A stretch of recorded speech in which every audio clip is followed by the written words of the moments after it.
नमस्कार। Trend classes के online platform पे आपका स्वागत है। तो आप लोग जानते हैं कि आप लोगों के लिए प्रतिदिन मैं कुछ ऐसे महत्वपूर्ण वीडियो लेकर आता हूं जो आपके एग्ज़ाम के लिए बेहद महत्वपूर्ण होते हैं। तो आज उसी सेशन को आगे बढ़ाते हुए एक बेहतरीन टॉपिक्स की ओर चलते हैं और देखते हैं कि कौन कौन से ऐसे महत्वपूर्ण टॉपिक्स हैं जिससे क्वेश्चन बनने की प्रबल संभावना होती है। वैसे तो आपको सामने से व्हाइट बोर्ड पर दिख ही रहा होगा कि भारत के अंदर अंग्रेजों ने बाल विवाह को रोकने के लिए वे कौन से अधिनियम को पारित किया है और विधवा पुनर्विवाह अधिनियम भारत में कब आया, किसके नेतृत्व में आया। तो ये सारी टॉपिक्स बहुत ही महत्वपूर्ण है। तो आप लोग ऐसे टॉपिक्स को नज़रअंदाज मत करते हुए इन सारे टॉपिक्स को कवर करने का यहाँ पर प्रयास किया गया है। तो आप लोग गौर से देखिएगा क्लास को, वीडियो को अगर शुरू से आप लास्ट तक देखते हैं तो मैं दावा करता हूँ कि यहाँ से बनने वाले जो भी प्रश्न एग्जाम में आते हैं उन सारे प्रश्नों को आप लोग एक एक करके आसानी से कर पाओगे। तो आइए चलते हैं, अपने समय को ना गवाते हुए अपने मंजिल की ओर चलते हैं और देखते हैं। देखिए, अगर हम भारत में बाल विवाह की बात करें या विधवा पुनर्विवाह की बात करें, इन दोनों मायनों में ईश्वर चंद्र विद्यासागर जी का नाम बहुत ही आगे रहा है, बहुत ही फेमस नाम है। अर्थात कहें तो उन्होंने समाज के लिए जो कार्य किया है बहुत ही सराहनीय कार्य था। क्योंकि आप जानते हैं कि भारत के अंदर पहले विधवाएं क्या करती थी, जल के सती हो जाती थी, अर्थात वह दोबारा विवाह भी जो बचती थी वो नहीं करती थी। तो ऐसी प्रथा को भारत के अंदर से समाप्त करने का जो श्रेय था, तो याद रखिएगा कब किया गया है, ईश्वर चंद्र विद्यासागर के नेतृत्व में कौन से अधिनियम पारित किए गए हैं, ये सारी डिटेल्स आप लोगों को यहाँ पर मिलने वाली है। तो आइए चलते हैं। सबसे पहले तो हम ये जानते हैं विधवा पुनर्विवाह की तरफ चलते हैं, फिर उसके बाद में इधर आएंगे ये बाल विवाह पर। देखिए, 26 जुलाई 1856 ईस्वी की बात है। 26 जुलाई 1856 ईस्वी में आप लोग जानते हैं कि ईश्वर चंद्र विद्यासागर, कौन, ईश्वर चंद्र विद्यासागर, ये बहुत बड़ा नाम है, बहुत बड़ा इनका रोल है। भारत के अंदर विधवाओं को पुनर्विवाह करने में इनका महत्वपूर्ण योगदान है। तो आप लोग इन क्वेश्चन को नहीं भूलिएगा। अगर आपसे कभी भी पूछा जाता है कि भारत के अंदर विधवा पुनर्विवाह अधिनियम कब आया, तो 26 जुलाई 1856 ईस्वी को आया। अगर यह पूछा जाए कि यह जब पारित हुआ था तो किसके समय पारित हुआ, उस समय भारत का वायसराय कौन था, तो आप लोगों के लिए बहुत ही बेहतरीन और लाजवाब प्रश्न होगा।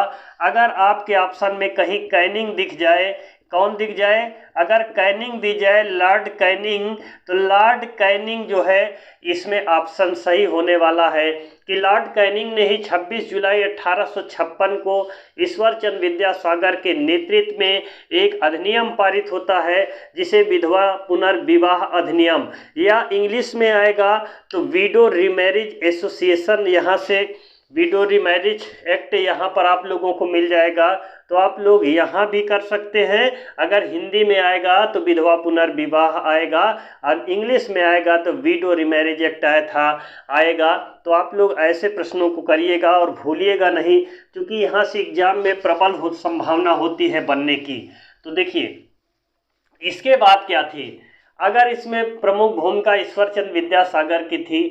और इसमें क्या हुआ था, देखिए इसी के समय ही 1899, जैसा कि मैंने यहाँ पर लिख कर रखा है, 1899 ईस्वी में विधवा आश्रम स्थापित किया गया था। कहाँ पर स्थापित किया गया था, पूना, महाराष्ट्र में। कहाँ, इन सारे पॉइंट को आप लोग दिमाग से रखिएगा, यही क्वेश्चन आप लोगों से पूछे जाते हैं।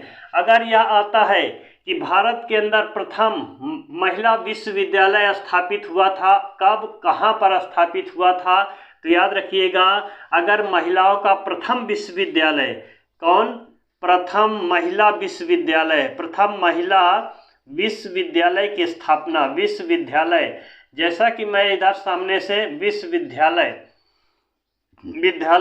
कहाँ पर स्थापित किया गया है, तो मुंबई में। कहाँ पर, मुंबई में 1906 ईस्वी में किया गया है। 1906 ईस्वी में भारत में प्रथम महिला विश्वविद्यालय स्थापित किया गया है, क्योंकि महिलाओं को प्रोत्साहन देने के लिए भारत के अंदर जो है बहुत ठोस कदम उठाए गए थे, जिससे भारत की महिलाएं आगे आ सके।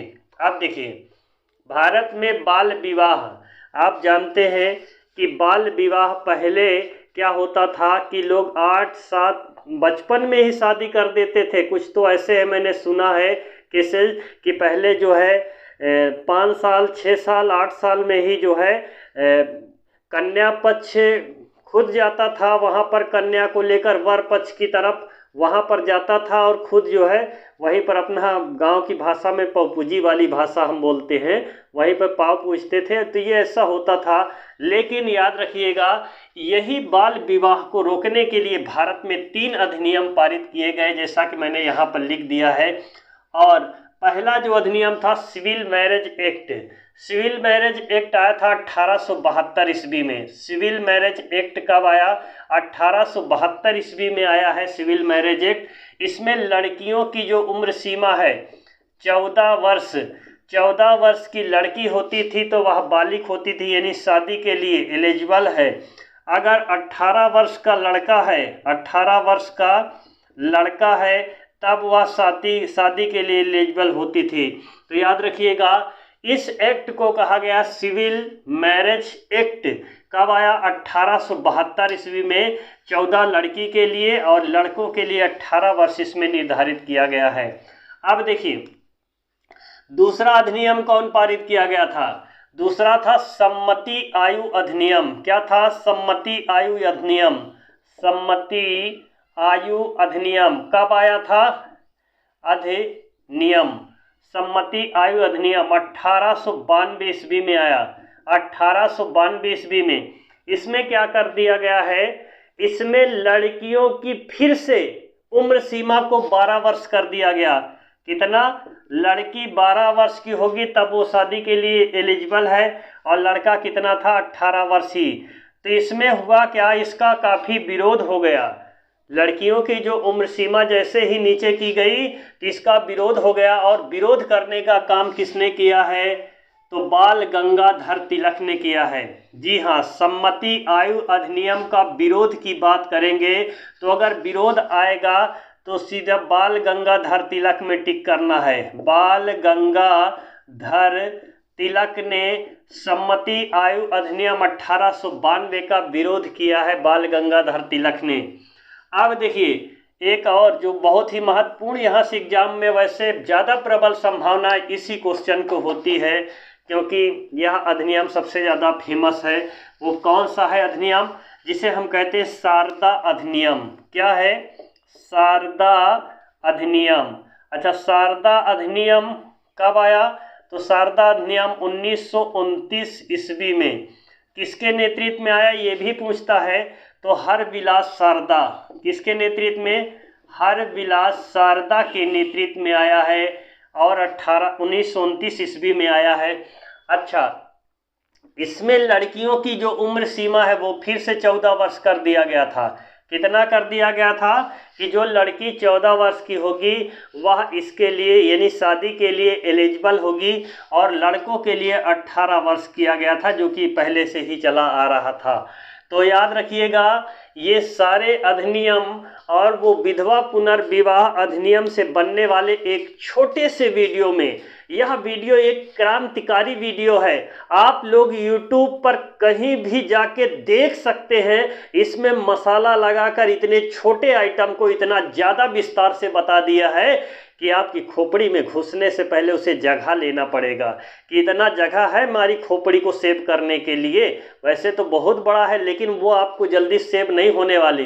तो आप लोग छोटी सी छोटी चीज़ों को अपने दिमाग में रखने का प्रयास करिए, क्योंकि ट्रेंड क्लासेस के ऑनलाइन प्लेटफॉर्म पे जो चीज़ें लोग आपको आधे घंटे में बताते हैं, उन चीज़ों को मैं 10 से 15 मिनट, बहुत ज़्यादा उड़ गया 20 मिनट के अंदर जो है उन चीज़ों को यहाँ पर कवर करके आप लोगों के फोकस में रख देता हूँ। आप यकीन मानिए कि किसी भी प्लेटफॉर्म पे चले जाओ, छोटी सी छोटी बात को लोग बहुत ज़्यादा मसाला लगा के बताने का प्रयास करते हैं कि हम कितना टाइम ले लें इस शब्द को बताने के लिए। लेकिन मेरा जो वीडियो है वह वीडियो बहुत छोटा वीडियो है, लेकिन वही सारे कंटेंट इस पर रखे हुए हैं जिसको लोग बहुत बढ़ा चढ़ा के बताते हैं। तो आज की जो हम क्लास है यहीं पर एंड करते हैं। आप लोग वीडियो को लाइक करिए, शेयर करिए, चैनल को फॉलो करिए और लोगों के बीच में प्रसार करिए। तो आज की जो हमारी वीडियो है यहीं पर एंड करते हैं। जय हिंद, जय भारत, वंदे मातरम।